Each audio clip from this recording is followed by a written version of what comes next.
when I learned about it, I was like, oh, it was really interesting to me.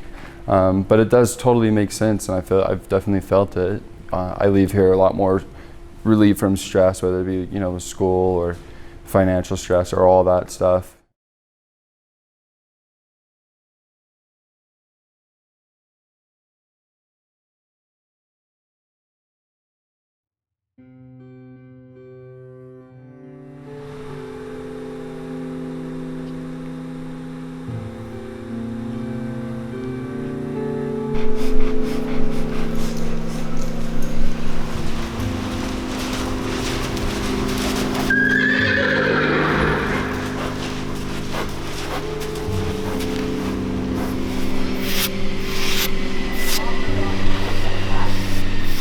I've seen it change lives. I've seen people come in, have no idea what it is, learn about it, and go out and work in the field because they've seen it change people.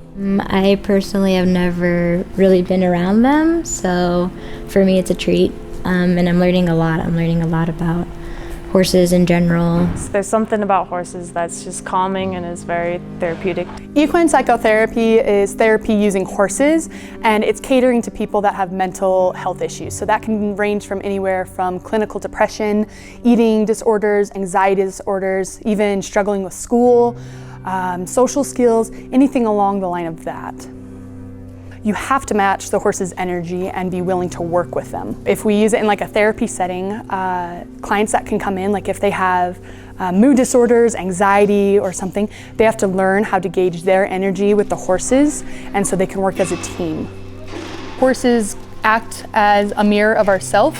So there's two different types that we do. So there's ground work, which is you are on the ground with the horse, usually with a lead rope, and you'll do an array of activities. You'll try to get their feet to move forward, you'll back them up, you'll get them to walk, trot, and canter in a circle. You'll try to get them to follow you without the lead rope. They'll try to get the horse to go through an obstacle course and follow them. They're working off of pressure. Groundwork mainly establishes communication, trust, relationship, boundary type skills. And then with riding, we're actually doing some riding. They can either ride bareback with a pad or with a saddle. And usually in a therapeutic setting, they're not riding on their own. Depends on the organization. Usually there's someone called a side lead, and it's where they have a rope on the horse and they're leading the client around while the client is riding on the back of the horse. What's unique about horses, and specifically certain breeds, is they mimic crawling as a child. And so what the horse does is when you ride on the back of a horse, it actually aligns the human spine. And so that's very beneficial for therapeutic riding because it actually releases endorphins in the body. And so that's why a lot of people will turn to therapeutic riding up in the mountains, because it is actually a form of therapy. So horses are a herd-based animal, just like cows and sheep. They like to be in groups. And so when you are working with horses, they accept you into their herd. And once they do that, they look for leadership. And so you have to arise to that leadership position and take control. And so you're working with the horse, but you're their leader. You're going to lead them around, and you have to be on that level. If you're just working with the horse, they have control over you. And so working in a social aspect, it teaches people to arise to their problems, to arise to everyday life situations that they have to deal with and face them head on. There is no other way around. There is no shortcut. You just have to stand up and take action. Our horse is Taz, and he's the big alpha guy. And so Allison mentioned that he's going to act like the alpha, and he's going to try to command us around and boss us around, and he did for a while. And that was really hard, especially the first few weeks, because we would all be together in our group, and Allison would be talking, and all the couples would be by their horses, and Taz would just be like nudging us and pushing us around. And all the other horses just stood there at attention, and Taz was being a jerk. Horses are a very respectful animal, and you have to show respect in order for them to show respect to you. So that's the first thing. And one thing that is unique about horses is that they can sense fear. So if you walk out into the arena or the workplace with fear, they're going to be fearful too. If you're nervous, they're going to be nervous. So when we come out here, we like people to come out with confidence and know that the horse isn't going to hurt them, that it's there to help them. And so usually when we introduce people to horses, they put a hand out first, that the horse sniff them.